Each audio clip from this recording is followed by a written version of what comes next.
Time, guys. Yeah. Okay, the time is now 6:30. I'm going to call this session of the Ridgefield City Council into session. Would you please rise for the flag salute? Mr. Davis.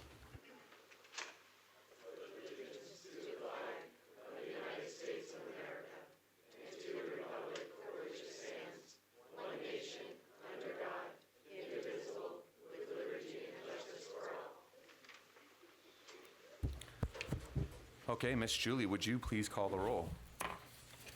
Councilmember Chipman. Here. Councilmember Burkle. Here. Councilmember Davis. Here. Councilmember Favela. Here. Councilmember Wells. Here. Mayor Pro Tem Cole. Here. All right. Mr. Stewart, are there any late changes to the agenda?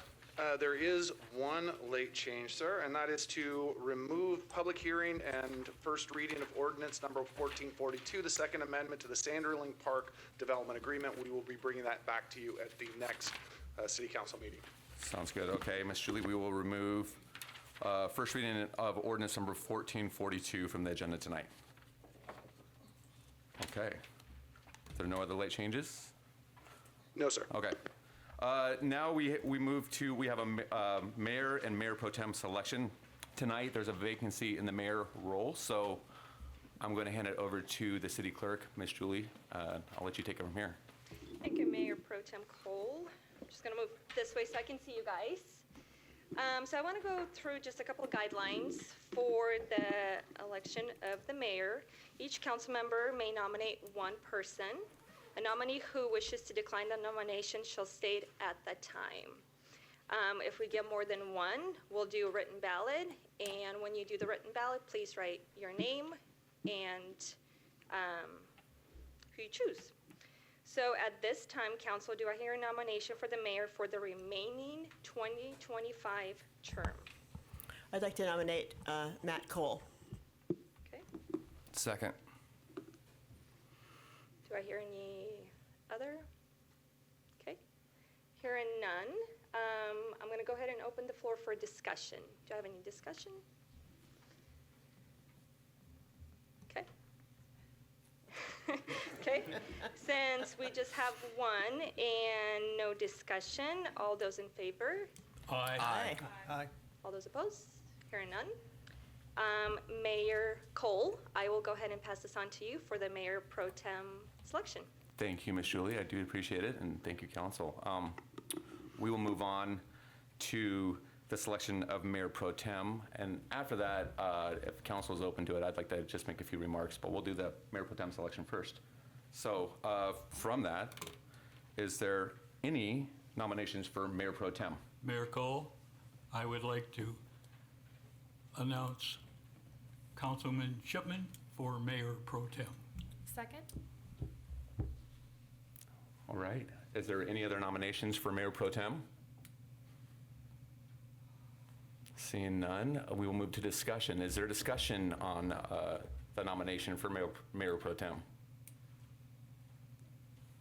All right, we'll call the vote then. All those in favor of Miss Judy Chipman as being mayor pro tem signify by saying aye. Aye. Aye. All opposed? Hearing none, congratulations, Ms. Chipman. Thank you. Great. Okay. We have a mayor and a mayor pro tem. Thank you very much. Before we continue with our meeting, yes.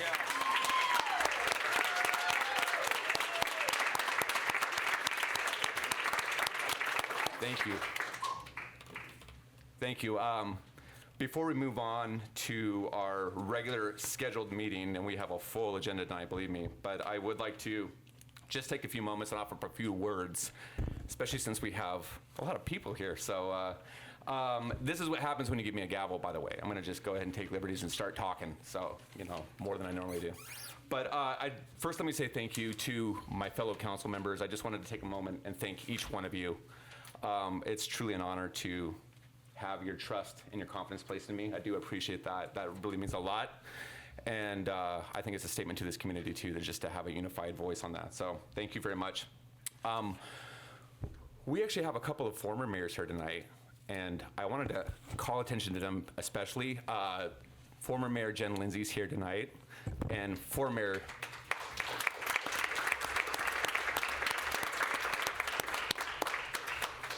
Former Mayor Don Stoss is also here tonight. This is important to me because these are people who have been very instrumental in me being here and they've been supportive and encouraging along the way, so I thank you both. And I actually ran into former Mayor Onslow last night, coincidentally enough, at Beverage. And he said he was going to be here. He wanted to be here, but he's just too busy. He's got other plans. So, which is good because he spent 18 years here. So, but thank you, Mayor Onslow, as well for your inspiration. So, and to all of you here, you're all here tonight for various reasons, but I just want to thank you, including my whole dang family.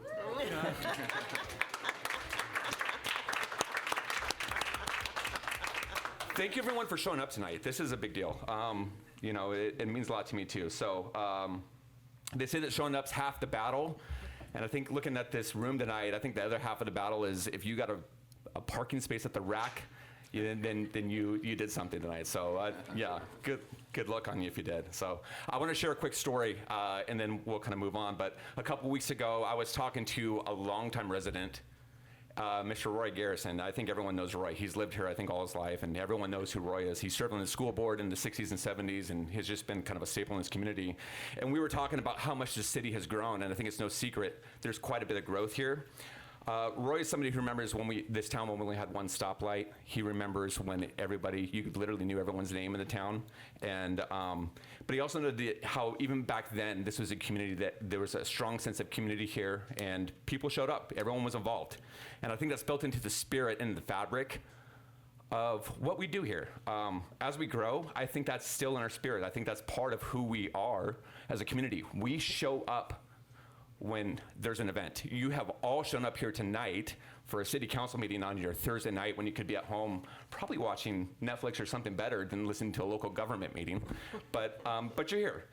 And despite our crazy growth, we've made it clear that we still want to be identified as a small, quaint community. And that's how we show up for each other. We're involved. And people here really give they give a damn about what goes on in this community. Earlier this week, Mayor Pro Tem Chipman and we attended a Martin Luther King Jr. ceremony on Monday, and it was a great ceremony. I thought it was a good program. And while we were there, we listened to the various speakers, but there was a quote up on one of the banners, and it just stuck with me all week. It says, "Life's most persistent and urgent question is, what are you doing for others?" That's what every night, if you are a citizen of Ridgefield, if you live here, that's what we should be focused on. How do we take care of each other? How do we grow our community effectively? So I'll share a quick fact on that, actually, because I did some research this week. In cities with higher community participation, local economies are more resilient. We're talking growing 9% faster than communities with a lot of discord. And people report actually being happier. So that's the kind of city that I want to be a leader in. That's the kind of city I want to be a mayor in. I think that's the kind of city that the 7 of us or the 6 of us here tonight want to be, stewards of. So that's kind of where we're going. I see it. We are best when we work together. Community engagement, smart growth, and a careful balance between progress and preservation will be my guiding principles as mayor. And we can honor our past while preserving while building the future that lifts everybody up. So we're all collectively part of Ridgefield's story, and I thank you for that. I'd say we're approaching an especially good chapter with everything we're going through. So thank you again for your trust in me and helping me write it. So what do you say? Let's get to work. Let's do this.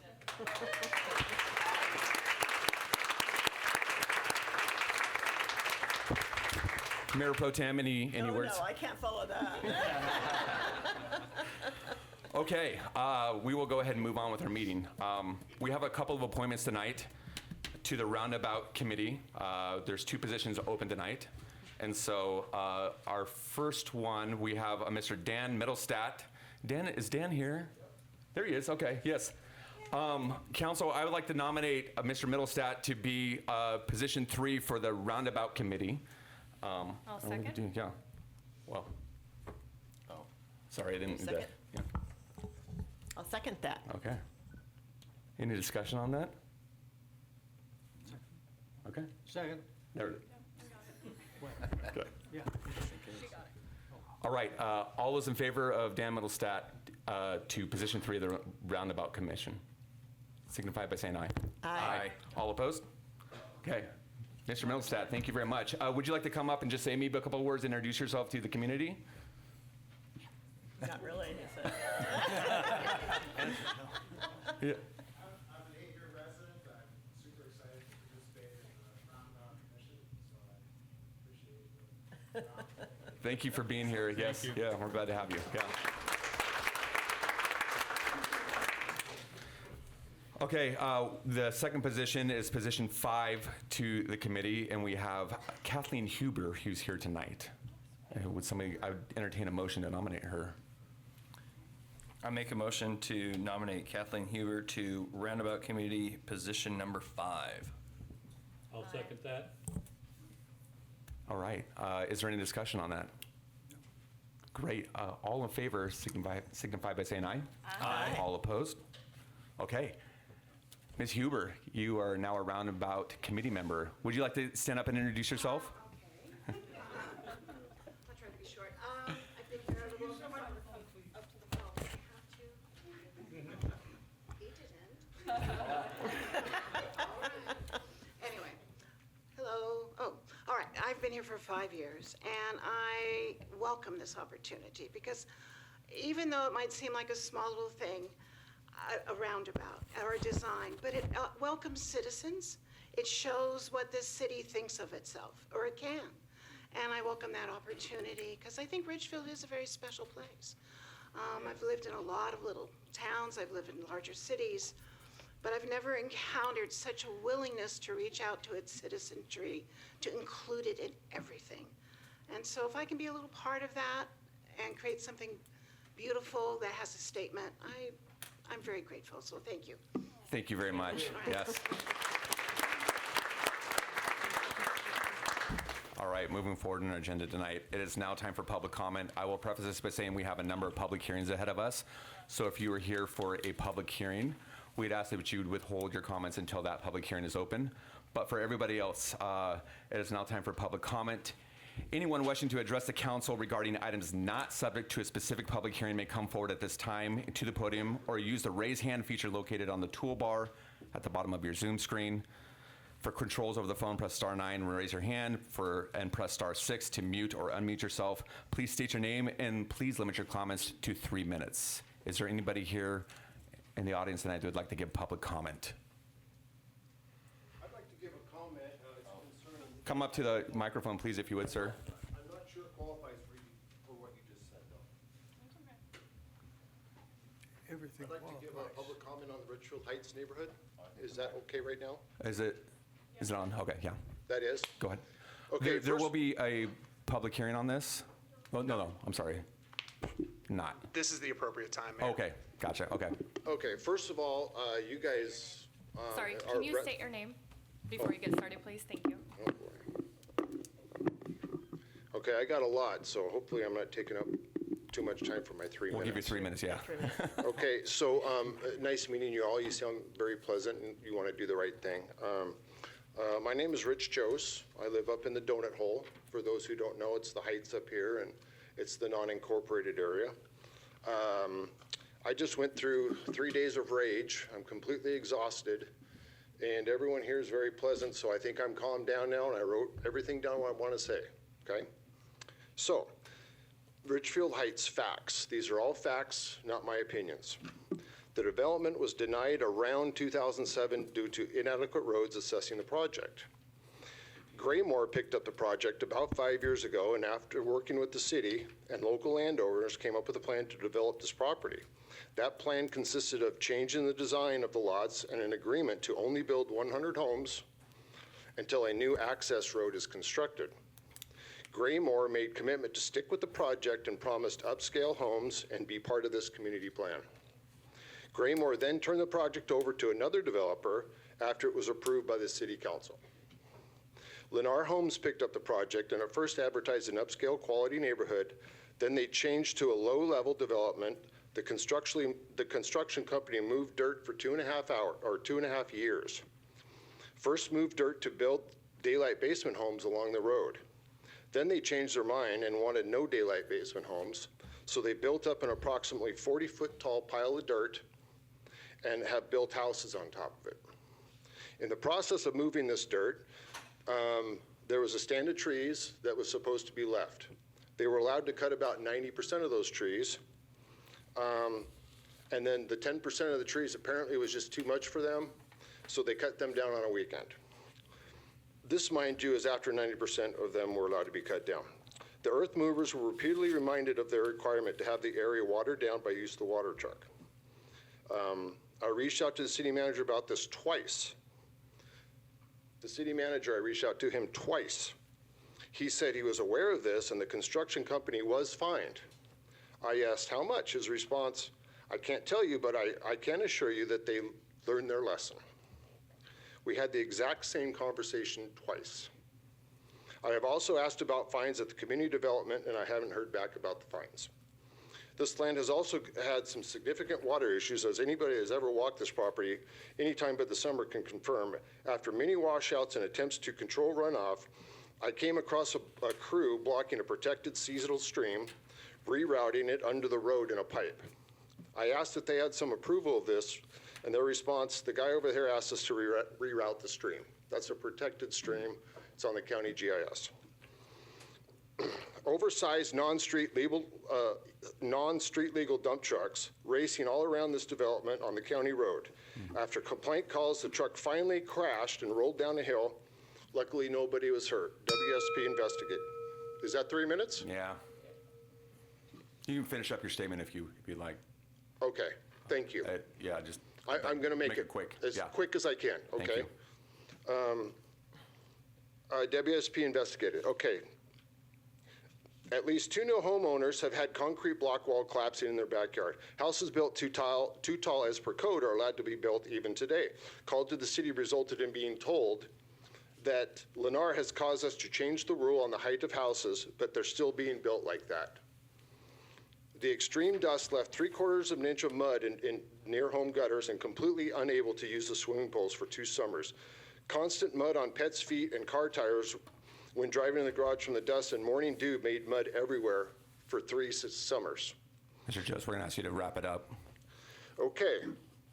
Well, Carolyn, you want to finish this for me, please? Does will anyone else volunteer to read my statement? Oh. All you got to do is read my statement. Okay. Please. Carolyn lives next door to this development. We've all been in hell for 3 years. The city has lied to us over and over and over again, and they're asking to have 22 more homes put on when they lied about when they were going to do that. Thank you, Mr. Jost. Yes. Right here. Start right there, Carolyn. Guess what? Well, start right there. Oh, the extreme dust left But 3/4 inch. please start by stating your name, if you could. I'm Carolyn Sawyer. Yeah. I'm the widow of Bob Sawyer, and I know some of you know him. Okay, and I live right next door to the Lennar development. Okay, extreme dust left 3/4 inch of mud in near homes, gutters, and completely unable to use swimming pools for 2 summers. Constant mud on pets' feet and car tires when driving into garage from dust, and morning dew made mud everywhere. Guess what time dirt movement picked up? About 3 o'clock. Guess what time code enforcers go home? This info came from the inspector I talked to. This last 4th of July was a flurry of off-dirt moving. Any guesses why? Oh, and not even pretending to use a water truck. It was parked. I have video of everything. Now Ridgefield appears ready to let this continue in violation of original 100-home maximum and bad business behavior concerning code. I was informed yesterday the agreement didn't say development can continue after access road built. It said it can continue after road is funded, not built. Now really, Ridgefield, is this the game you want to play? Tricky lawyer speak? Is that the precedent you want to set?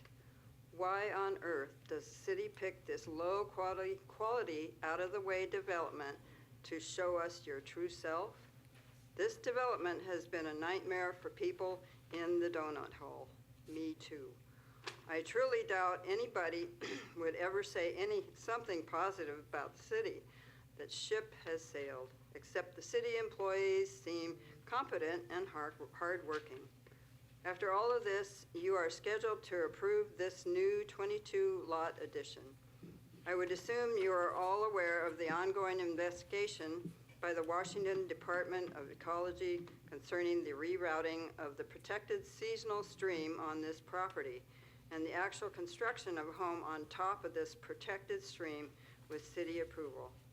There is water running onto the intersection from a drainage pipe coming from this property nearly year-round, and I can speak to that right next to my driveway as well, right now. I ask you to all just drive around this project and see if it passes the sniff test. See for yourself and ask yourself if you would want to live near this. Drive up Birdsinger and see for yourself. You may especially enjoy the sheet of ice covering the entire intersection every cold morning. Thank you. Yeah, you. appreciate it. Yeah. Is there anybody else tonight who would wish to give public comment not related to a specific public hearing? Okay, seeing none, I'm going to close public comment, and we will move on to the consent agenda, council. I would accept a motion for the consent agenda. I move to approve the consent agenda as presented. I'll second it. Okay, we have a motion and a second. Is there any questions or comments about the consent agenda? Seeing none, we're going to move to a vote. All those in favor say aye. Aye. All opposed? Okay, moving right along. Okay, we're going to a series of public hearings. The first one up is a public hearing and approval of resolution number 658, Ridgefield School District Proposition number 12 and Proposition number 13. Mr. Stewart, I'll turn it over to you, sir. Thank you, Mayor, members of the council. The item before you this evening is a public hearing with regards to propositions that will be on the upcoming ballot here in Ridgefield. The governing legislation associated with this is RCW 4217A555. The reason I mention that is because it is required by the state that if a city council wants to consider a resolution of support or opposition to a public measure that will be going to a vote of the people, that body must hold a public hearing and provide equal opportunity, not equal time, but equal opportunity for those who may be for or against that measure. So that is what we are here to do this evening, is to have a public hearing and consideration of a resolution regarding Ridgefield School District Propositions 12 and 13. The resolution before you specifically reads, whereas on February 11th, 2025, voters in the Ridgefield School District will decide on levy measures to provide critical funding for education programs, operations, facilities, and technology for the district, a replacement educational programs and operation levy, and a capital facilities and technology levy. Whereas Proposition 12 is a replacement of the district's current EP&O levy, which was approved by the voters in August of 2022 and expires at the end of 2025. This essential levy funds critical programs and services that directly benefit students' education, including athletics, student clubs such as Drama and DECA, community education camps, CISPAS Outdoor School, the Family Resource Center, early learning, school supplies, maintenance and repair of school facilities, special education services, and performing arts. And whereas local levy dollars bridge the gap between state funding and the actual costs of educating Ridgefield students. If approved, the 3-year replacement levy is estimated to collect a total of $44 million from 2026 to 2028, with an estimated tax rate of $1.75 per 1,000 of assessed property value. Without this renewal, Ridgefield schools would face significant loss of funding when the current levy expires. And whereas Proposition 13 is a new capital facilities and technology levy designed to address Ridgefield's growing needs. If approved, the levy would collect a total of $21.2 million from 2026 to 2028 at an estimated rate of 84 cents per thousand of assessed property value. And whereas the Proposition 13 funding, combined with the use of existing development impact fees and state matching funds, would construct a new elementary school and complete overdue deferred maintenance projects at South Ridge and Union Ridge elementary schools, The funding would also restore the district's $500,000 annual technology budget that was cut due to budget constraints, enabling the district to improve computer, telecommunications, and networking systems and make cybersecurity licensing, training, and technology expenditures. And whereas Proposition 13 is a community-driven plan based on months of engagement through town hall surveys and discussions, and whereas this new school will be funded through $21 million in developer-paid impact fees and $16.5 million in state funding, available only if the levy passes, and whereas Ridgefield's current total school tax rate of $266 per thousand of assessed property value is the second lowest in Clark County, and whereas improvements to school facilities are needed in the Ridgefield School District in order to provide the schools of the district with adequate, proper, and safe educational facilities, and last whereas, and whereas new schools are an investment in our youth, which are among the city's most treasured assets, therefore, be it resolved by the City Council of the City of Ridgefield, Clark County, State of Washington, that the Ridgefield City Council does support the Ridgefield School District Propositions number 12 and 13 and encourages our residents to vote yes on February 11, 2025 in favor of passing the Ridgefield School District Propositions, passed by the City Council at its regular meeting held on the 23rd day of January 2024. That is the resolution that is before the body this evening. I'm happy to answer any questions you may have, and then we would ask that you open the public hearing. Thank you, Mr. Stewart. Council, any questions or comments on this resolution? Mr. Wells? You look like you wanted to say something, sir. I did. No, it's much needed for the community, and I personally support it, whether the council does or not. Moving forward as part of our heritage, and Ridgefield is taking care of the schools. We've had some difficult times a couple times, but it's much needed for the growth and livability of our community.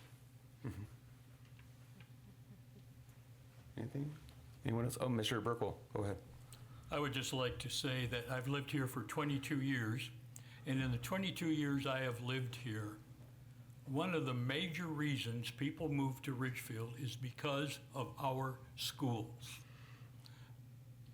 This passage of this levy to build this new building is absolutely essential. Please, all of you, talk to anyone you know and encourage them to vote yes on this levy. Thank you. Thank you. Yeah, I mean, I certainly want to speak in support of the levies. I would also want to pay, I guess, compliment to district leadership as well, because, you know, it's been, you know, a little bit of a rough stretch trying to get this third elementary school going. And fun fact, my parents met teaching in Ridgefield schools, and that was 50 years ago. And there are the same number of schools now as there were back then. And our city is significantly bigger now. And you know, I really want to pay compliment to district leadership for listening to the community and saying this is more of a funding structure that we're interested in, and, you know, finding a creative solution to bring back to the voters that was really reflective of that feedback. So kudos to you guys. Mayor Pro Tem, anything? Just that I completely agree. Yeah, great. Councilor Favela. Yeah. You know, having a good educational system is staple in when we talk about community health and the families that live and thrive here. And I'm hopeful that we can get new schools and get space, much needed space. I have children in the Ridgefield School District. I partner with the Ridgefield School District. I am in support of hoping that we can move forward. Growth is painful, and sometimes it looks like we're growing too fast and we can't keep up. And the community does like to say who came first, the chicken or the egg, but regardless, we are going to grow, and with that growth, we have to be able to support our education system with it. So, yep. Thank you. And I'll just add to this before we open it for the public hearing, it's just again to Councilor Davis's comment, thank you to district leadership, Superintendent Jenny Rodriguez, Dr. Rodriguez, you're here tonight. Thank you for listening and showing that you listened and coming up with what I consider a very creative package that was something I think that I'm optimistic that voters can move forward with. And Mr. Griffith as well. I know you've been here and for a number of these, and thank you for your commitment to the community on that. And then our school board members here tonight, I'd just like to acknowledge both of you.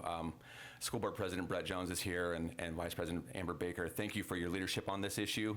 This is outlined as a council priority over the last year, and so we're doing this because we believe in this community and we believe in the need here, and so we're looking to you now, voters, to get this thing done. So thank you, and thank you to all the volunteers. We have a number of volunteers here tonight. This is what I think of when I think of volunteerism in Ridgefield. I think about our schools and everything that they've done to mobilize, so thank you. Okay. I'm going to open the public hearing now. It is now time for a public hearing. If you signed up with the city clerk prior to the meeting to address city council, your name will be called and the city clerk will send you permission to unmute your microphone or come forward to the podium. If you have not provided notice in advance to speak during the public hearing, please use the raise hand feature on the toolbar at the bottom of your screen if you wish to make a comment. The city clerk will send you permission to unmute your microphone. For controls over the phone, press *9 to raise your hand and press *6 to mute or unmute. Please state your name and limit your comments to 3 minutes, and there will be no back and forth between the speaker and the city council. This public hearing is now open. Hi, my name is Michael Jennings. The information sent out does not include, sent about contributing to the school system does not include the reason why it's so important. And you've mentioned it here, that happier children is good for the entire community. I could write a paragraph that could go at the head of the paper that they send everybody, and work with other people to pick the best paragraph. Okay, that's all I have to say. Thank you. Is there anybody else who wishes to speak during this public hearing?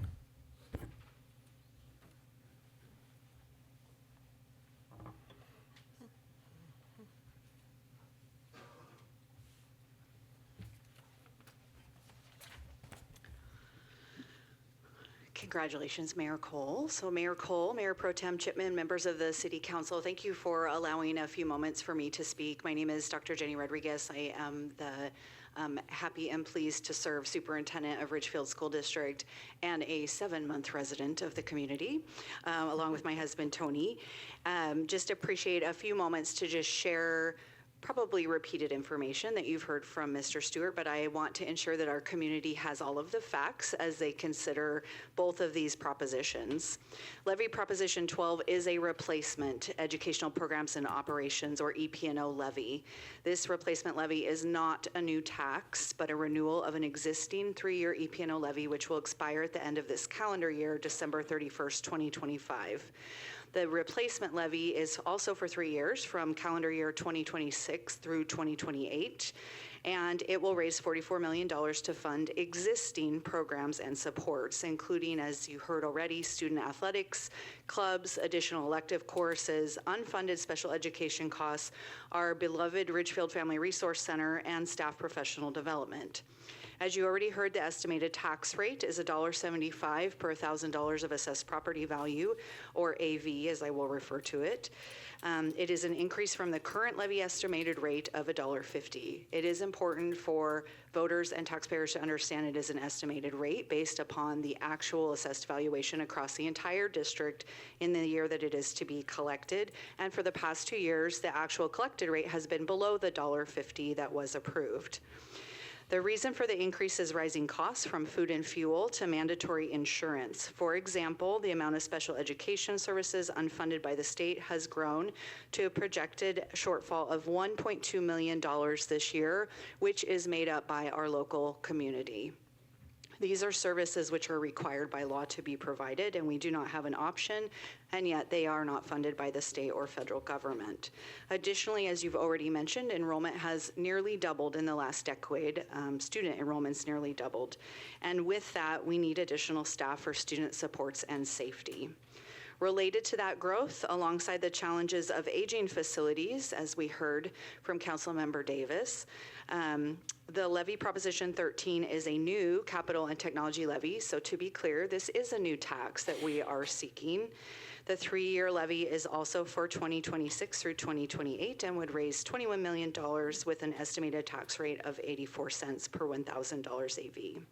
By combining these funds with collected developer impact fees and State School Construction Assistant Program, or SCAP funds, our community has the ability to complete construction of elementary number 3, make some necessary repairs at Union and Southridge Elementaries, and restore the district's $500,000 per year annual technology budget.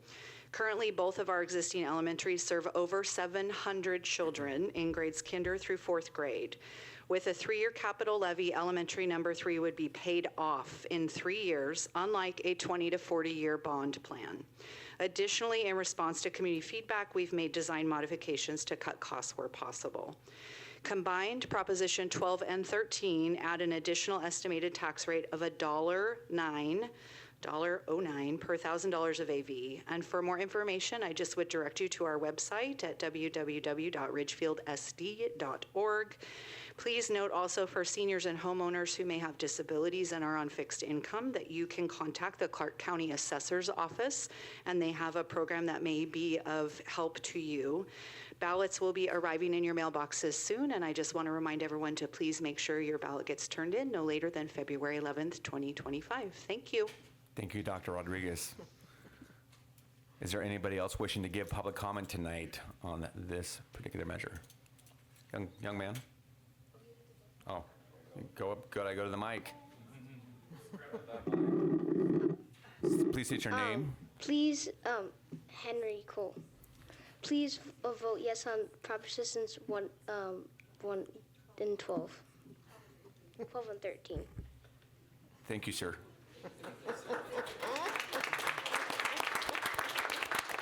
That's it. Yeah. He might be a future mayor. I don't know. Anybody else wishing to give public comment on this resolution? Kellyanne's gonna.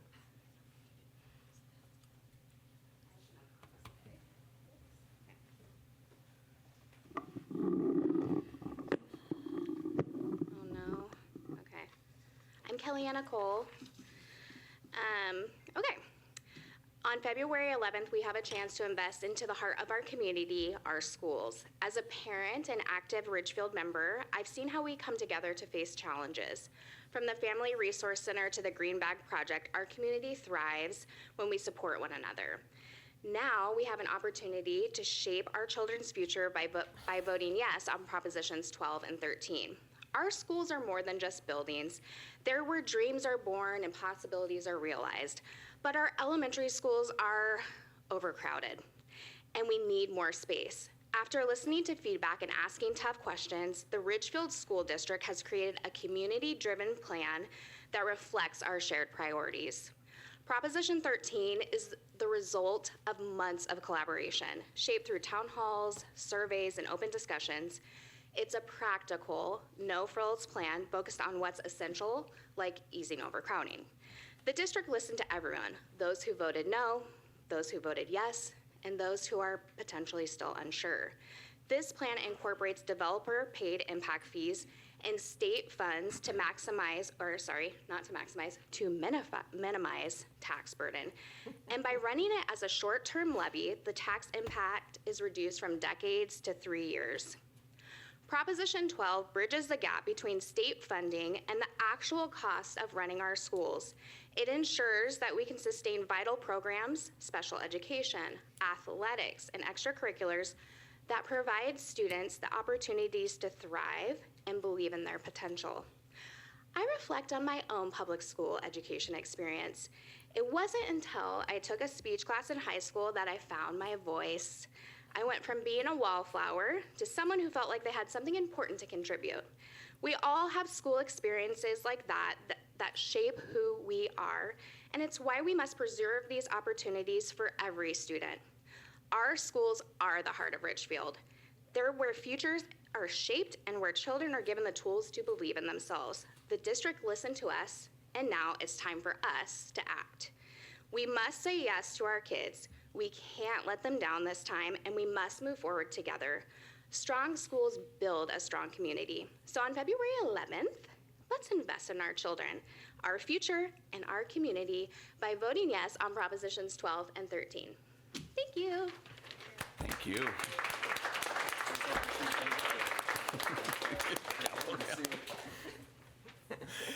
Is there anybody else wishing to give public comment on this public hearing tonight?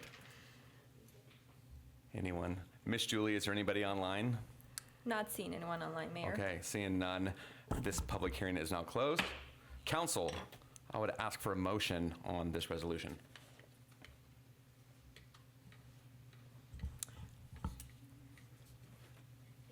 I move that we approve resolution number 658.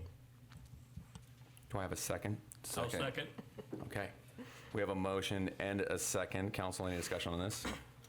Hearing none. All those in favor? Aye. All opposed? Okay, the motion carries. All right, moving on. We are skipping the next item on our agenda. We removed it, so we're going to public hearing and first reading of ordinance number 1443. This is the Royal Ridge RMUO expansion. Ms. Lust, I'll turn it over to you tonight. Thank you, Mayor Cole, and good evening to council and members of the public. The item before you this evening, just to front load, is a public hearing and discussion only. We're not requesting any action this evening. It will come back to you at a later date. So this is a proposal for an expansion of the Ridgefield mixed-use overlay in the vicinity of Royal Road and Pioneer Street. The Ridgefield Mixed-Use Overlay, or RMUO, is a zoning overlay in the city of Ridgefield. It is an overlay that can be applied to parcels in the Royal and Pioneer subarea as well as the Junction subarea. Doing so, because it's a zoning overlay, is a zone change that goes through both Planning Commission and Council for public hearings prior to action. The Planning Commission hearing was on January 7th. I'll get into some more details on that later, but ultimately Planning Commission did recommend to Council approval of the mixed-use overlay expansion as presented. All right, so if you look at the map before you, the dotted orange line is sort of the general area I'll refer to as Royal Ridge. It is the northeast corner of Pioneer and Royal across the street from Rose Hours.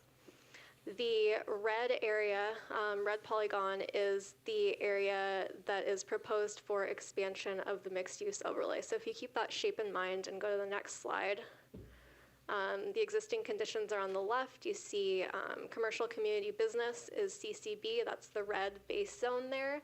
And then the magenta stripes, a wonderful color combination, is the mixed-use overlay on top of that commercial base zone. Currently, it just sort of touches the northeast corner of the Royal Ridge property.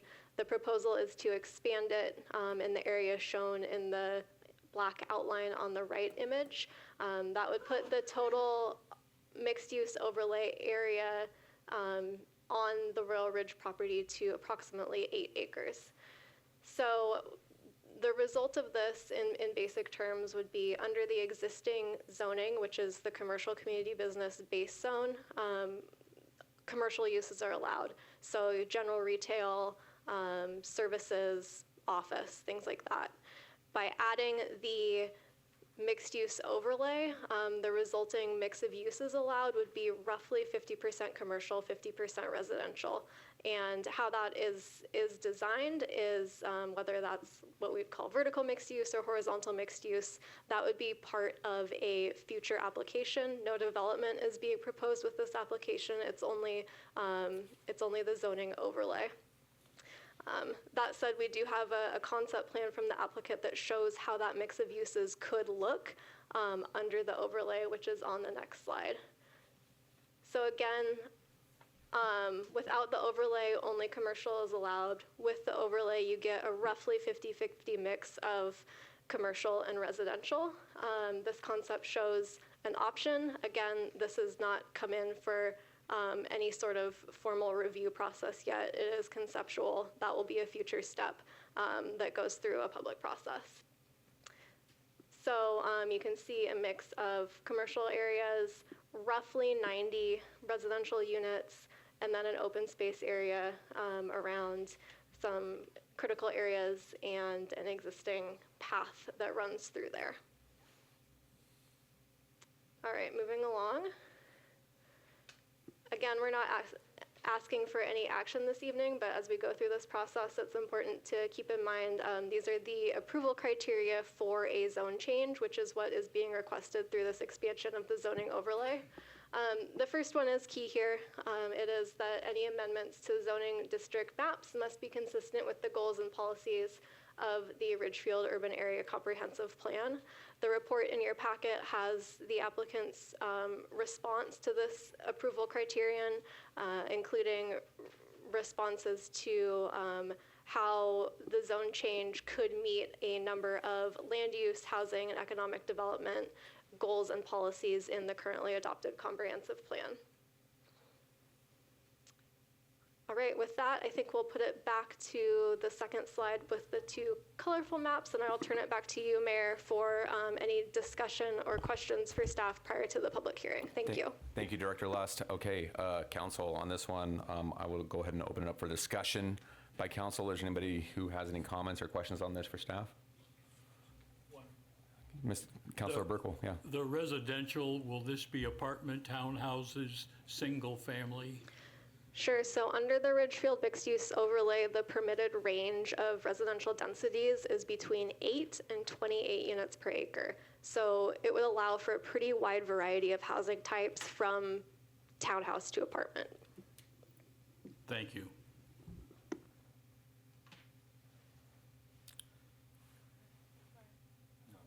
You sure? Okay, Councilor Favela. Can you go back? What was the proposed commercial that was there? It was pretty small. Do you know? The within the RMUO boundary, that larger building just to the right of where it says commercial, the concept there would be for a smaller grocery store. The other commercial on the map is simply identified as general commercial retail. Okay. So is there a fueling station proposed in this? And I know we're not talking about that tonight, but just. Of course, yeah. So outside of the proposed expansion area, you'll see the bottom left corner of this picture.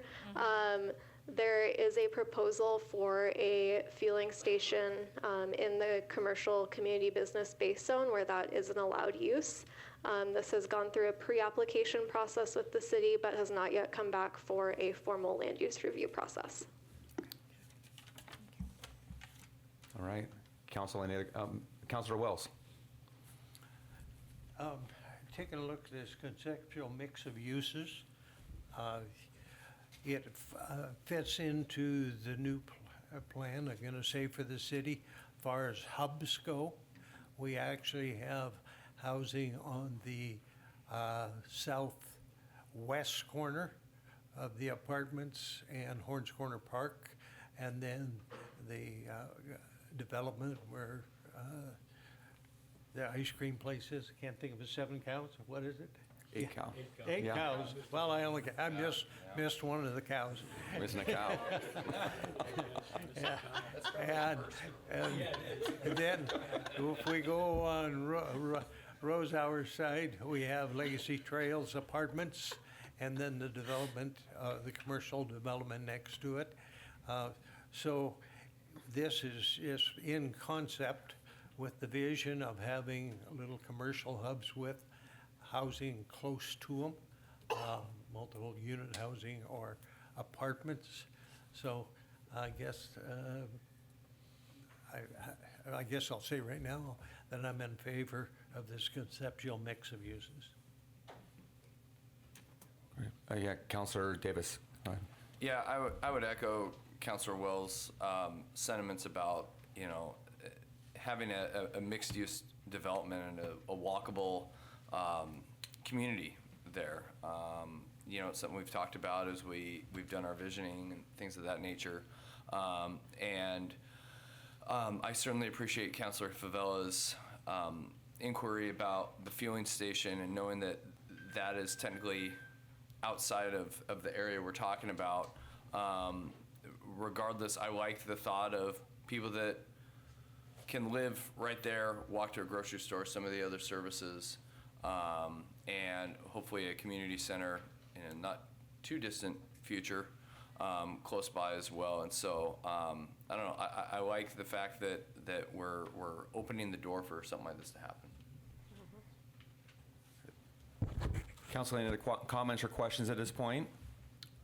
No, but because we brought up the fueling station, I just want to make it, I don't like the idea of having a fueling station there, but I do appreciate the mixed commercial and having the hubs that we're talking about. And I know, Mr. Stewart, it is not what we're talking about tonight, but I just would not like to see a fueling station go in right there. I feel like it's redundant and unnecessary, and that's all I'll say about that. Great, okay. Okay, if there's no other comments from council, I'm going to open it for public hearing, and as I do, I just want to let people in the audience know tonight, if you came here, and you didn't want to stick through an entire local government meeting, that's okay. You don't have to. This is a good opportunity. If you want to slip out, you can. But once we open for public hearing, then you can go ahead and be excused. So, okay. I'm going to open the public hearing now. It is now time for a public hearing. If you signed up with the city clerk prior to the meeting to address city council, your name will be called, and city clerk will send you permission to unmute your microphone and come forward to the podium. If you have not provided advance notice to speak during the public hearing, please use the raise hand feature located at the toolbar at the bottom of your screen if you wish to make a comment. The city clerk will send you permission to unmute your microphone. For controls over the phone, press *9 for raise your hand and press *6 to mute or unmute. Please state your name and limit your comments to 3 minutes. There will be no back and forth or interaction between the speaker and the council. This public hearing is now open. And I'd like to call on a Mr. Mike Odrin as first on the list tonight. Oh, come on forward, sir. Yeah. Don't take this personally. Yes. Thanks, guys. No, I appreciate it, and thank you for pronouncing my last name correctly. That's well done. Members of the council, thank you for having us here this evening. Staff as well. My name is Mike Odrin. I am a landscape architect and land use planner with McKay Sposito. With me this evening is John Spikeland with Johnson Economics, who prepared the market land needs analysis. Todd Mobley with Lancaster Mobley, who prepared the trip generation analysis. And Steve Marash with Landerholm Law Firm, who prepared the narrative addressing the applicable comprehensive plan goals and policies as part of this application. We are in agreement, of course, with the staff report and the findings therein as presented by staff previously and as presented to the Planning Commission, who voted unanimously for adoption of this overlay. However, I do just want to reiterate a few items just for everybody's benefit. Again, we're not reviewing any particular development review tonight, nor any adjacent development review tonight. The conceptual site plan, as you saw there, is simply a way to show the potential of development that can take place on site, as well as to show that we can meet the mix of uses as part of the overlay. Secondly, which hadn't been mentioned but was mentioned in the application material, the site is ideal for mixed use. For the reasons that we have frontage on two major roads, Pioneer and Royal Road, ideal for commercial development. And then in the back of the site, in the northern portion of the site, it really drops off. It's really got quite a bit of a slope down to the tributary to the Allen Canyon Creek, which is much more conducive for multifamily development than it is for any commercial development. The canyon itself provides, again, an amenity to any potential multifamily that would be going in there. And third, the overlay forwards the city's comprehensive plan goals and policies by moving the city even closer to their multifamily goal, which is only being met by half right now. The goal being a 75-25 split between single family and multifamily. And right now, it's only achieving about 12.7%. So again, with application of this overlay, there is the opportunity to move the needle forward as far as that multifamily development is concerned. Otherwise, Myself and the other consultants here are available for any questions you might have. Thank you. Is there anybody else wishing to give public comment tonight? Miss Julie, anybody online? Not seeing anyone online, Mayor. Okay, seeing none, I will now close this public hearing. This public hearing is now closed. Miss Julie, would you please read the ordinance into the record? Thank you, Mayor. Ordinance number 1443, ordinance of the City of Ridgefield, Washington, adding the Ridgefield mixed-use zoning overlay for portions of the 3 parcels, commercial parcels. Great, thank you. This is first reading only, so there will be no action taken tonight. So we will go ahead and move on to our business portion of the agenda. The next item on our agenda is an approval of the Paradise Point Phases 4 and 5 final plat. Director Lust, we'll go to you. Thank you again, Mayor. This is the first of 2 final plats that will be coming before you this evening. This one is for the phases 4 and 5 of the Paradise Point planned unit development in the northern portion of the city. Next slide, please. Just for everyone's orientation, the Paradise Point subdivision is in the northern portion of the city, west of I-5, south of 289th Street, roughly outlined in orange. Phases 4 and 5 are indicated on the map. They're on the eastern portion of the planned unit development adjacent to North Royal Road. Next slide. This is just showing the overall development plan. Again, phases 4 and 5 are there on the center east portion of the site. As you can see, the planned community park is immediately to the west of phases 4 and 5, and that includes an integrated trail system. The phase to the south of 4 and 5, phase 3, is currently being constructed, and phases 3, 2, and 1 are all phases that have gone through council to date and received final plat approval. Moving ahead. Phase 4 and 5 specifically have a total of 69 single-family detached residential lots. These lots, forgive me, range from 7,079 square feet to 9,415 square feet as approved through the original master plan for the subdivision. The average lot area in phases 4 and 5 is just over 7,500 square feet. Phases 4 and 5 itself does not include any other tracks such as open space, trails, stormwater facilities, but as you saw in the previous slide, has direct access to the major park complex immediately to the west, as well as the trail system serving that park complex.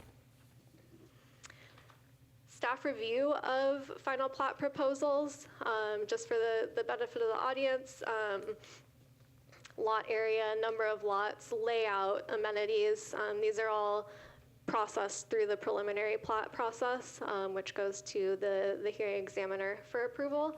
Final plat comes to council, and it's a check that we're still meeting those requirements. So the reviews our staff does, the first is a survey review. All the survey comments were fully addressed for this project. Engineering review, we work with our development inspector to ensure that public and private improvements on the site, public streets, common areas that will be dedicated to the HOA, et cetera, are complete or covered under a performance bond. In this case, the applicant is going forward with a performance bond for incomplete public improvements. The value of those improvements is $125,245. The bond is in 120% of that, so $150,294. This ensures that those outstanding improvements on the site are complete prior to engineering acceptance. In land use review, we review for compliance with the approved preliminary plat, which was complete, including any conditions of approval that were set to be met prior to final plat approval. We also work with the city attorney to review the draft CC&Rs for this phase of the subdivision, and all comments on the CC&Rs have been addressed. This property is currently under an Urban Holding 10 designation. It is typical practice and allowed by code for urban holding to be lifted concurrent with final plat, because this is the phase at which infrastructure has been built to serve the site and support urban level of development. So part of the proposal is to remove urban holding from phases 4 and 5 concurrent with the final plat approval. With that, I will go ahead and turn it back to you, Mayor, for any question or discussion. Thank you, Director Lust. Okay, let's see here. Yes, Council, any questions or comments on this? We'll open up to discussion right now on this item. Seeing none, okay. Well then, if there's no discussion, I would accept a motion on this item. I move that we approve Paradise Point Phase 4 and 5 final plot. Okay, it's been moved and seconded to move forward to approve phases 4 and 5 on Paradise Point for final plat. Any other discussion on this? Okay, seeing none, all those in favor, say aye. Aye. All opposed, say nay. All right, the motion carries and is passed. Thank you, Council. Moving on to the next item of business, this will be approval of the Ridgefield Heights Phase 3 final plat. Director Lust will come back to you once again. Thank you again, Mayor. The second final plat proposal before you this evening is for Phase 3 of the Ridgefield Heights planned unit development.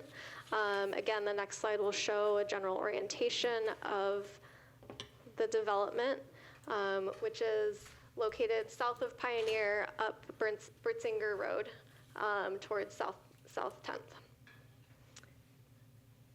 Next slide, please.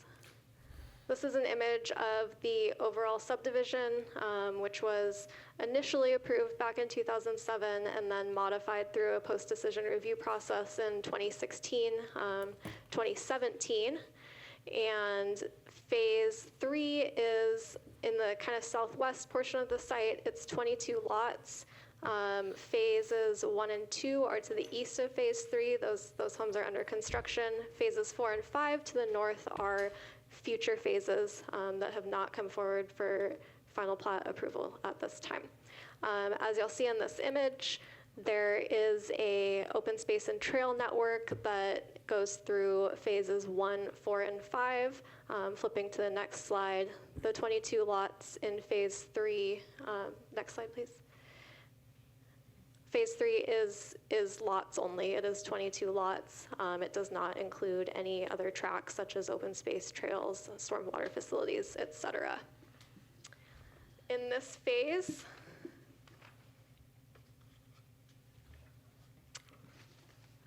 again, pardon me, the lot areas range from 6,060 square feet up to 12,095 square feet. And the average lot area is 7,246 square feet. And again, as with the last proposal, those lot areas and configuration are as approved in the preliminary planned unit development and post-decision review. Again, this went through sort of the 3 areas of staff review being survey, engineering, and land use. All comments have been addressed through that review process. This project, the improvements are complete, and therefore there is no performance bond being processed. And the properties in this area also do not currently have any urban holding overlay, so that is not part of this proposal. It is the final plat approval only. With that, I will turn it back to you, Mayor, again for questions and discussion. All right, thank you, Director Lust. Council, I will open discussion for this item right here. I'll go, Councilor Davis, go first. Sure. So I just want to clarify, you talked about how the original approval was back in 2007 and there was a 2017 revision. Am I correct in that this phase was part of that original 2007 plan? Correct. All 5 phases, the total area was part of the 2007 plan. The revision or post-decision review in 2016, 2017, reduced the total number of lots from, I believe, 200 down to 177. Okay. Okay, thank you for the clarification. Great. Other questions? Mayor Pro Tem. So I guess I'd like to say to our friends that were here that are commenting on this that live there, I totally feel your pain. We've had many people that have talked to us about the difficulty of living on Bertsinger and the mud and the dirt and everything that they've gone through. I don't know what the answer is because there's already been all these houses built and the trucks and all of the mess. And I know that you thought that there was going to be a road built because that was the understanding that you had, but that was a miscommunication because all it says is that there will be a road in planning and it hasn't even come to fruition yet. So I can understand your frustration, believe me. In retrospect, and I wasn't here at that time, but I can't even imagine why something like this was ever approved with that kind of a road situation as Bertsinger is. Like I said, I wasn't here, I wasn't part of it. I'm sure somebody had a good reason or whatever. But I think it's very unfortunate that all the people that live there in this neighborhood that are not part of this new subdivision have been subjected to this mud and dirt and noise and everything that's gone on here for these last 7 years. I don't know what else to say. I would also like to, this is not the first time this neighborhood has come up as a point of contention, or this Right. area of development has come up for a point of contention. And I know this is a procedural matter, it's a technicality and moving forward, but I cannot in good faith say, yes, I approve this phase 3, given the nature of the comments from the community and the people that are around there. I don't know what the answer is, and I know I'm just one person up here, but I'm not going to put a stamp of approval on anything until we can feel like we can figure something out for the residents that are there and make this, something in the meantime. Thank you. Other comments, council? No? I'll echo that. I can imagine if you live in the Heights up there, that this is probably a fairly frustrating and difficult circumstance. I haven't had to deal with this, and so it's not fair to me to say I get what you're going through, because I don't. But I would be very frustrated, and so and this isn't. Mr. Joe spoke earlier tonight, as did his neighbor, and they made a few comments, and I've had a couple of other conversations about this from other residents. We received some public comment via email, one from Mr. Peter Zwingli, who lives up there as well. I'm sort of conflicted on this because it is final plat. This is not the make or break of this issue, but there is some issues that need to be addressed, and so. Staff, I would like to, if it's appropriate, give somebody some opportunity to kind of maybe address some of the concerns. Like some of the things I'm seeing from Mr. Zwingli's public comment that he submitted via email says it's been plagued with problems and missed commitments since 2007.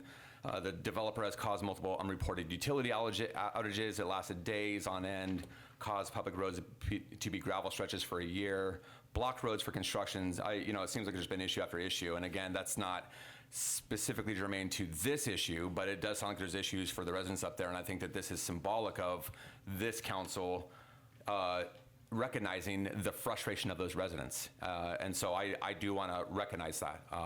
In Mr. Zwingli's email, he says, he doesn't believe that lots 102, 103, or 104, and 105 should be approved.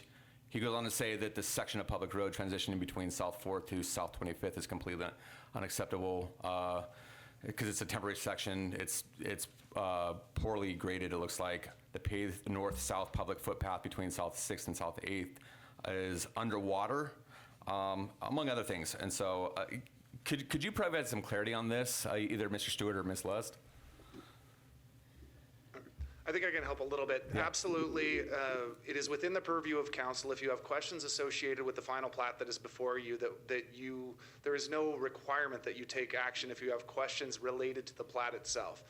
To be clear, that once those questions are answered, if legally it meets the legal construct of a final plat, there are limitations of the power associated with approvals of final plat at this point in the process. But for the purposes of, do you have to do something tonight? Absolutely not. If you have questions that are associated with it, it's definitely something that we can get to work and get you all some answers to. We can also help get you the parameters associated with final plat and what that means for council as an action, because obviously we have new members of council that haven't gone through as many of these, so we can certainly get more information about what the actual legal requirements are for a city council at final plat stage as well, just in the legal liabilities associated with that. So we can get all of that for you and answer those questions and then bring them back when you have adequate information to take action. Okay, council, we do have that option tonight, so not saying that we have to take that, and we'll leave it to you to decide how we want to proceed. I would support getting some clarification. And council, if I might, just clarification, so we have the questions associated with some of the comments that we got. We can also get the public comment that was given this evening. It was in writing, and I don't know whether it was submitted already, but if it hasn't, we can get it. So questions that were raised within that might be pertinent to an inquiry, we can get those as well. If there's any other information that you would like us to gather prior to it coming back to you, just let staff know and we'll make sure that we get that for you. Yeah, I mean, I'd still want to be timely in the process. There certainly are timing requirements associated with, but I'll get you further information on that. For sure. That timing isn't now. Okay. But to clarify, we cannot stop this from happening. So, I am not your city attorney. Our city attorney is with us. I would be more comfortable having Ms. Parker answer that question. Can you hear me okay? Mm-hmm. Yeah. So when a project has gone through preliminary plat, it is the hearing examiner that goes through and sets the conditions of approval that a developer must meet to be able to reach final plat. And if staff has gone through and evaluated those and determined that the final plat is consistent with the preliminary plat, then it is a ministerial action. You do not have the discretion to not approve it. Now, you can question whether or not it is consistent, and Mr. City Manager Stewart is correct in that we can get you information about questions you have about how it is compliant, but there would be some legal issues with just flat out denying a final plat that had met all the requirements of the preliminary plat, because the laws in Washington concerning vesting really favor developers and their ability to rely on a decision of the city as the development proceeds. And so those are all governed under the subdivision laws, and it really does make this decision. It is required by the legislative body, but it is more of a ministerial as opposed to a discretionary decision. And I'm happy to try to answer questions further if I can. Okay, thank you. Thank you, Ms. Parker. Council, does that answer your questions, give you clarity on a direction for tonight? I would like to have Mr. Stewart come back with one of the comments that we received in the letter was the non-connectivity of 23rd Private Road. Could you bring us back some more information on that? We do have information that we can provide you, absolutely. Okay, thank you. Okay.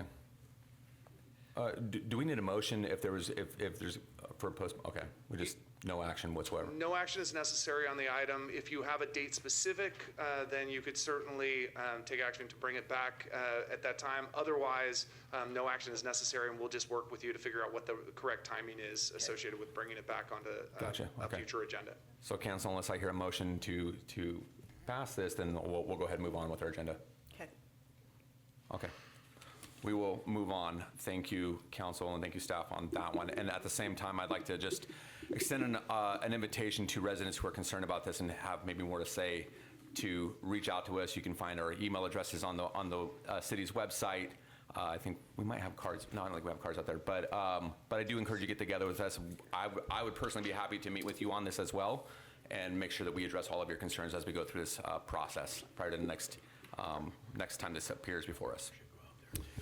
Okay, moving on in our agenda, we will now move to the approval of the 2025 Planning Commission Work Plan. Director Lust. Thank you again, Mayor. Our Planning Commission Chair was planning on being here this evening, but wasn't able to attend, so I'll be presenting on his behalf Planning Commission's work plan. It is before you currently on the screen. We first started our discussion on the 2025 Planning Commission work plan during Planning Commission's December meeting as kind of a brainstorming session, and really the two main themes that came forward out of that session were education and collaboration. And so that makes up a good chunk of this work plan. The first section here is collaboration and education. Planning Commission has goals for this year to have a couple of joint work sessions with Council and or Parks Board that could potentially be focused on important steps in the comprehensive plan update process, as well as finding more ongoing opportunities for training on the roles and responsibilities of the Planning Commission and land use and growth management in Washington State. Planning Commission has a goal to, for some public outreach, where staff would work with Planning Commission to better message what the role of Planning Commission is, Planning Commission's responsibilities, and what they do. And the ever-popular city tour is on Planning Commission's list for 2025. We've done this before, a joint tour between Parks Board, Planning Commission, and Council, and everyone would really love to do it again. The second section of the work plan, these were more identified by staff and our policy initiatives for 2025. These are items that we know we're going to have to do, and Planning Commission is going to see them and work on them. So they're in the work plan. This includes finishing out the remainder of our comprehensive plan update. There's a lot of work left to do that will take us through the end of 2025. We've also identified, as usual, a few categories of updates to the development code that we're going to be working on. One of those we've actually had a study session with you somewhat recently about, and we'll be digging back into, is updates to the commercial development and design code. And then we have some required code updates associated with the comp plan update as well. And then, of course, Planning Commission administration is on there. We hold our meetings, participate, and provide as much good feedback and information to council as possible through that venue. So with that, I would be happy to take any questions and attempt to answer them on our commission's behalf. Okay, thank you, Ms. Lust. Council, any questions or comments on this item? As I read through it, I guess I was just encouraged, because when I was on the Planning Commission, I felt that it was just kind of separated, from the actual city process. And so this feels to me like it makes it much more integrated with what we do as a council, and brings that Planning Commission work far more into part of our process. And so I felt really good about what they had written up here about how they would like this to work together, so. I literally was going to say the same thing. I really appreciated the joint work sessions that they had suggested. Planning Commission is still near and dear to my heart, even though I'm long gone. But I am excited about that, and I do like that, just that collaboration together, even though they are standalone, and it's important to have their voice as a standalone, but it is nice to also have that interface too with us. So I like it. Councilor Davis, yeah. Yeah. And I would echo that, and then add the education piece. I think is big. The work of the Planning Commission is very specific. Like, it's a pretty specific skill set, and I guess investing their time and energy into some of the education piece, I think I'm glad to see that called out. Anybody else? Okay. No other comments? Okay.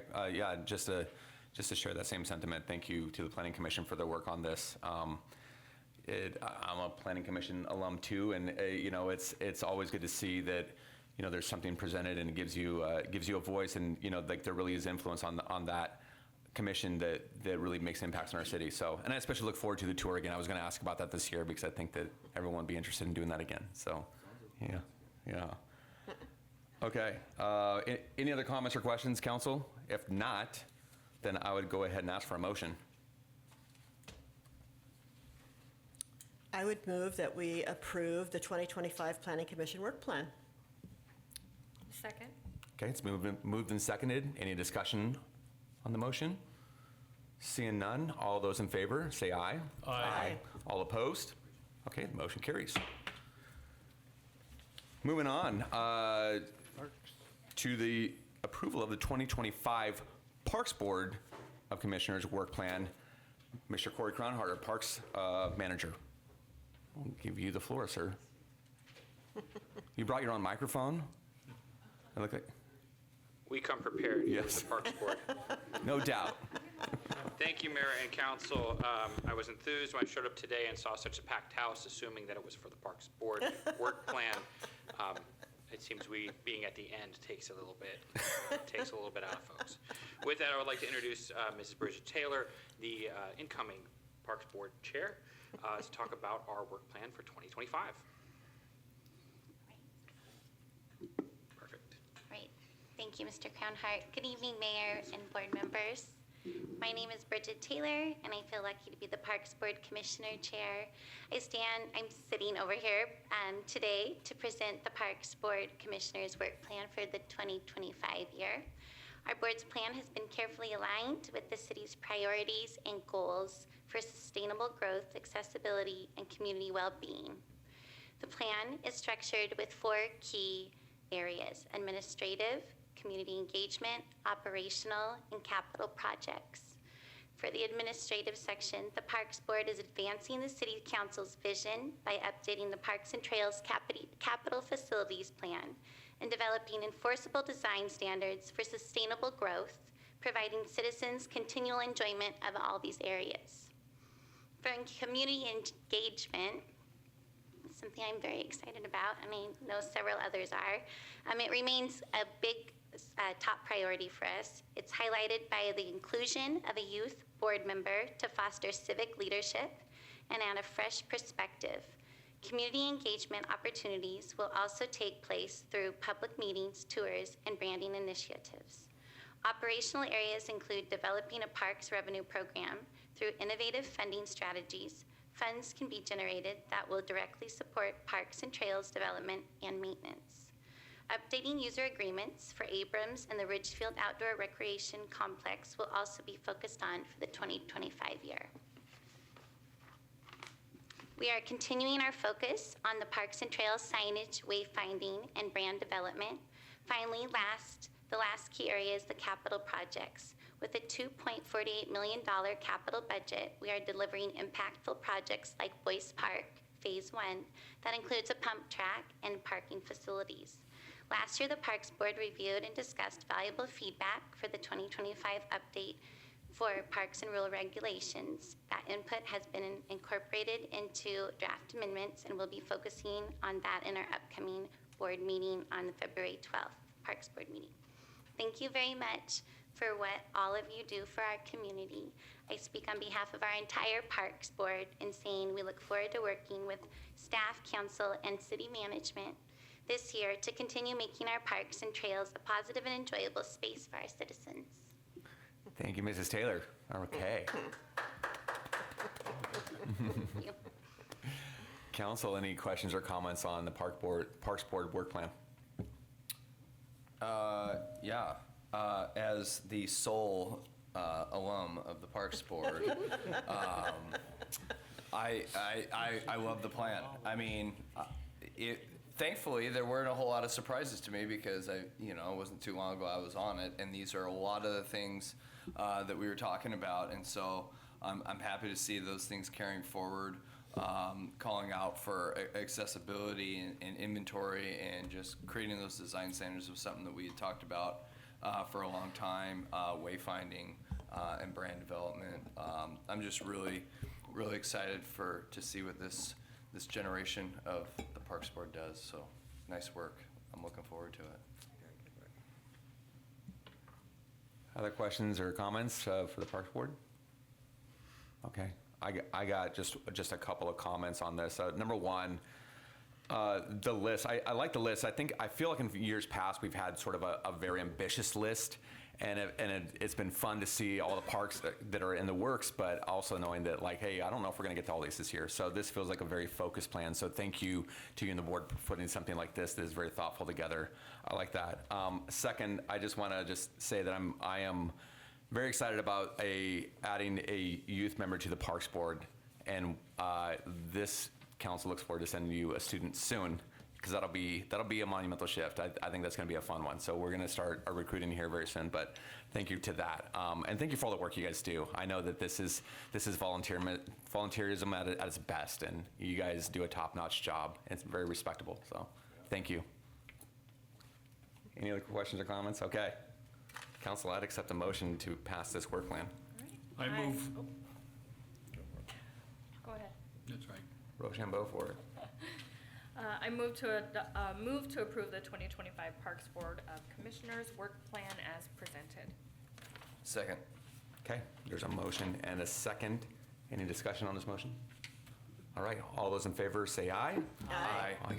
All opposed? Okay, the motion carries and is passed. Great. Thank you. Thank you again. Okay, we will move back into the public comment section of our evenings. Anyone requesting to speak to the City Council regarding all items not subject to a specific public hearing may come forward at this time. And anyone wishing, please use the raise hand feature located at the toolbar at the bottom of your screen. For controls over the phone, press *9 for the raise hand and press *6 to mute or unmute. Please state your name and limit your comments to 3 minutes. Mr. Jennings. My name is Michael Jennings. Thank you for your management of Ridgefield. Thank you. Is there anybody else wishing? Can I get another one? Yeah, you can get another one, yeah. Yeah. We're gonna hold you to that 3 minutes, though. Yeah. I'll be way under. Yeah. So I'm not a public speaker, I'm not a writer, and when I came up here last time, I said I really like you guys' attitude and smiles. I mean it, and I just want to say thank you. It looks like you all want to do the right thing, and you're liking it. And I think you made the right decision on Ridgefield Heights. There is an active investigation through Washington State Department of Ecology about that stream. And also, those, at least 2 of those lots in the diagram, there's an active landslide going right now. I mean, it's sliding down the hill. It's hard to approve that, as a sliding down the hill. So I do have everything written out, and there's way more than what was said tonight. And I live, if you go to Ridgefield Heights and you see the 2 most ridiculous houses, my house is right there, right on the other side of the street. Stop by, knock on the door, and I will tell you anything I can. Okay. Thank you very much. Thank you. Anybody else wishing to make public comment tonight? Miss Julie, anybody online?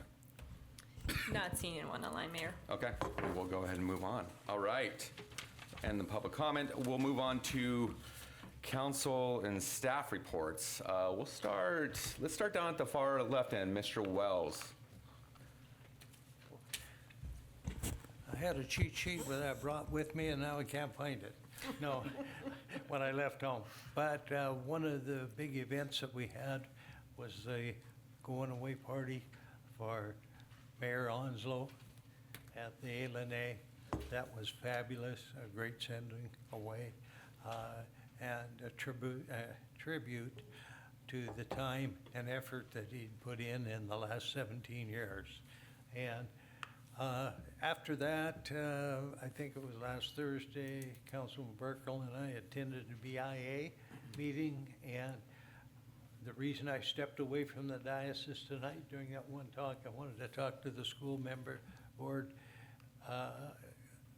council member, and the superintendent, and let them know that the building industry of that's what BIA is, Building Industry of the association. Anyway, they had, Eric Limo went up in front of them, there was 130-some people, and they said, all of you guys need to turn around and support the school bonds and school levies. So they're behind the school bonds and levies. They weren't opposed to it. And let's see, what else was there? The council, I guess, a briefing yesterday, and council meeting tonight. That's it. Yes, Councilor Favela, go ahead. Okay, it has been a busy couple of weeks. I attended the Ridgefield Art Association art show that was at the library, and it was really awesome. They did a black and white theme, walls of fabulous art, and people were buying it right off the wall, and they were shifting it around. There was a lot of work that went into that, and I was just excited to go and watch it live. I attended the ECHO meeting that's ending community homelessness. Earlier this evening, I was at the Fire Commission meeting. They're continuing to look for property for the new fire station for Ridgefield. What they're looking at right now, they have a couple of options, but they really want to look at call volume, time response, and make sure that the property that they choose is going to benefit, the science behind the numbers, and then also taking staffing into consideration as well. They're in the process of hiring 6 new firefighters. It's a combination of lateral and entry-level paramedic and EMTs. But I think the most significant thing that came out of the meeting was we have the CARES program with Clark Cowlitz Fire Department. And the CARES program is a co-responder program that helps people in the community, whether it's mental health, behavioral health, or otherwise. And there were many significant success stories, but 2 that are just near and dear. One was a 30-year-old individual that was experiencing some pretty significant suicidal thoughts in a really dark time. His mom had reached out for help, and because of the CARES team, they were able to get in and get connected with him in a really non-judgmental. They played a really pivotal role in persuading this individual to check himself into inpatient treatment, where he is getting help that he needs right now. And there was also a 60-year-old client who had 5 fall incidents, repeatedly having the fire department come out. The family was unable. There was many mobility issues. There was some financial concerns, living conditions that were identified. And the CARES team not only were able to take action with the caring closet, providing some resources, but they were also able to provide the family a Hoyer lift so that the family could help this person get back up every time they fall, not needing to call for first responders. So I'm just so grateful that we have these. This is a program that the entire state of Washington is looking at right now. This is one of a kind. This is not a unique thing. This is unique to us. So I'm grateful to hear of these successes, and I'm grateful for all the partnership with law enforcement, fire. It is a community effort to make sure that our citizens are taken care of. That's it. Thank you, Counselor. Oh, and one more thing. Oh, yeah. Congratulations, Mayor and Mayor Pro Tem. Thank you, ma'am. All right, Counselor Davis. Yeah, so in the last couple of weeks, again, I really thought that everybody did just a fantastic job celebrating former Mayor Onslow. And that was a fantastic event. I went and attended my first C-Tran meeting on behalf of the city. This year we are the alternate. And they actually, too, were honoring former Mayor Onslow for his years of service on the C-Tran Board of Directors. There is a lot going on with the C-Tran board, most notably an issue surrounding light rail and the new bridge. And so I've been working to kind of get up to speed in case, I get tapped on the shoulder and say, hey, we need you to sit in for this meeting and, be ready to go. So that's been a lot of it. even though it's technically not a council function, I have found myself, not just in the last couple of weeks, but a few times in the last couple of weeks, which is why I'm mentioning it, going to some of the basketball games at the high school, and I'm just reminded of like how awesome, like you talk about like connections to the community. You know, my wife and I would like to go to football games. My wife, you know, I'll give her some props. She was a stud volleyball player back in the day at Ridgefield High School, and so we would go to some volleyball games this fall. And now, knowing some of the kids out there playing basketball, I'm just reminded of what an awesome option that is, and being close to community. I did not grow up here. I grew up in East Vancouver, and in Vancouver there was, 7 high schools or something like that at the time or whatever it was.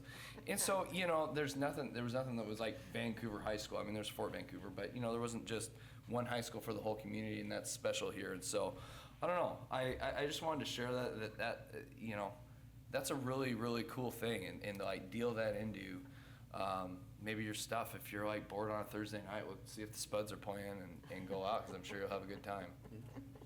And congratulations, Mr. Mayor, Mrs. Mayor Pro Tem. Looking forward to serving with you. Thank you. Okay, thank you. Councilor Burkle. Thank you. My congratulations to you, Mayor Cole, and to you, Pro Tem. It's on it. Excuse me. I too attended the banquet or gathering for Mayor Onslow. It was a remarkable event, and I'd like to make a special shout out to Mr. Steve Stewart, who was a terrific master of ceremonies. Yes, he was. It was absolutely perfect. Thank you. I too attended the BIA dinner. It was interesting to listen to them talk about Clark County.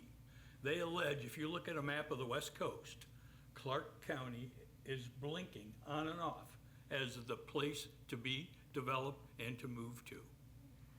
I then attended city manager briefing yesterday, and also the port meeting yesterday afternoon.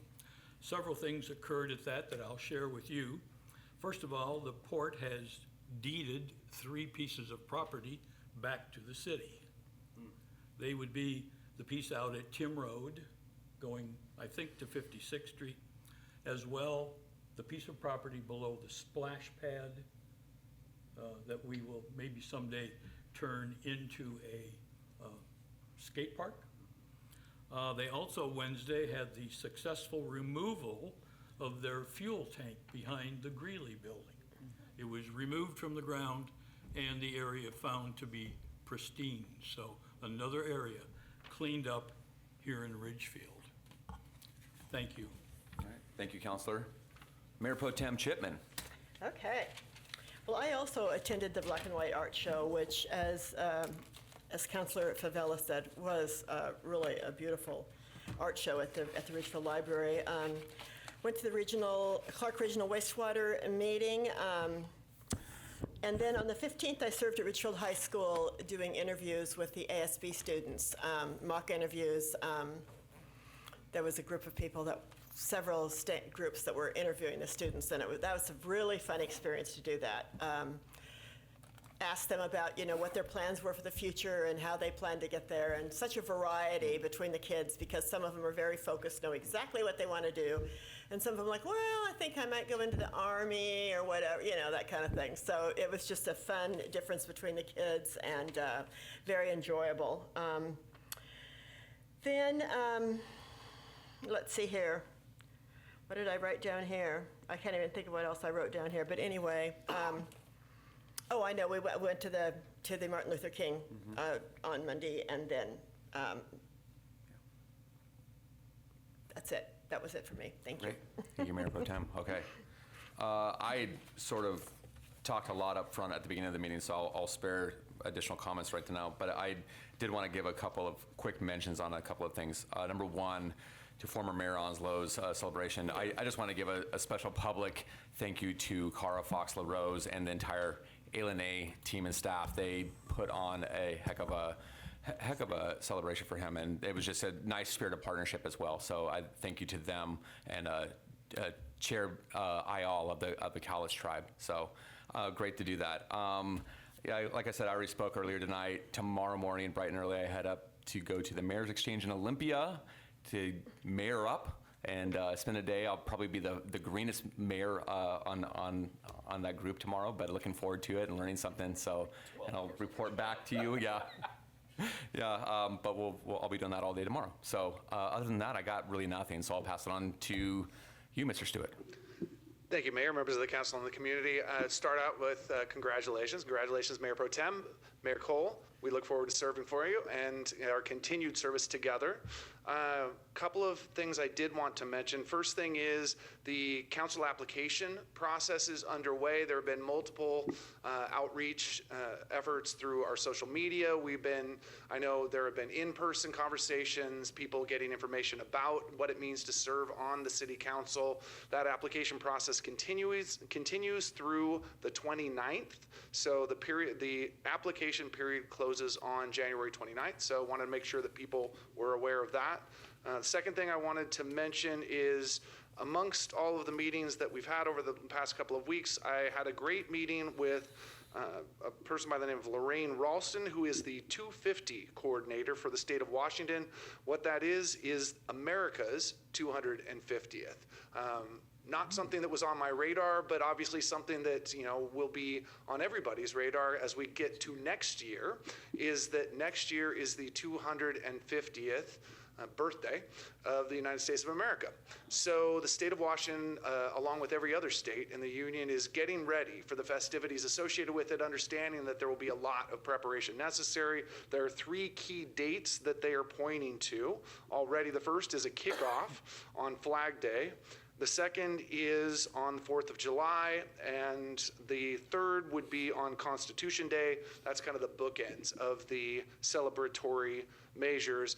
Obviously, with everything we do around here for Flag Day and the display of flags throughout our community, our incredible 4th of July celebration, they made a point to come out to Ridgefield and ask how they may work with us at the city of Ridgefield to really celebrate America next year on the 250th birthday. So lots more to come on that, but definitely a very interesting kind of opportunity for here in the city of Ridgefield and throughout the state to celebrate our country. Happy to answer any questions you might have. Council, any questions for Mr. Stewart? Okay, we'll move on. Mr. Green, we'll go to you. Thank you. I have a couple things. I always have to have some type of construction update. I'm not going to talk about Pioneer tonight, although there will be a major update next week as the contractor's hitting some milestones with the closure that's in process. But if you're really into cool construction, at Paradise Point, they have started driving piles for the new bridge. We had their coordination meeting this morning, and they indicated they're looking at opening it up late April, early May. So they're moving forward on that one. The other is every time I try to bring something educational, tonight I'm bringing something historical. We had a workshop with Lumen today to try to understand why things just have not been working as they should be with them, and they're kind of asking us the same question. So we got a better understanding of how they work, and we gave them a better understanding of how we work as well. That should be a major improvement in our construction coordination, but also development review coordination. But one of the things we asked about in their command structure was, well, how do you set up? And they mentioned that they are direct descendant of this little company called American Telephone and Telegraph, that we know as AT&T. And because that was created in the 19th century, they are under the auspices of the Federal Communication Commission, which is very different than the other utilities we deal with. I was surprised to have learned that, but that is basically what they have to work with whenever we have some coordination and we need them to move out of the way. So it was a very good session with them today, and educational. Great. Thank you, Mr. Green. Okay. We'll move on to Mr. Johnson. Well, I don't have any reports tonight, but I want to say congratulations, Mayor Cole and Mayor Pro Tem Chipman. I look forward to continuing to work with you. Thank you. Yeah. Ms. Lust. I do not have anything either, but I'll echo those congratulations to Mayor Cole and Mayor Pro Tem Chipman, on your new roles with the council. Thank you again, yes, okay. Ms. Parker, we'll go to you online. Nothing to report this evening, just happy to answer any questions you guys might have. Great, thank you very much. Okay, and then back to you, Lieutenant. First, congratulations, Mayor Pro Tem. Just wonderful to see the City Council evolving the way it has. I have nothing for council, but I'm happy to answer any questions. Great, okay, thank you. Any questions, council? Seeing none, this meeting is hereby adjourned. Okay. Congratulations.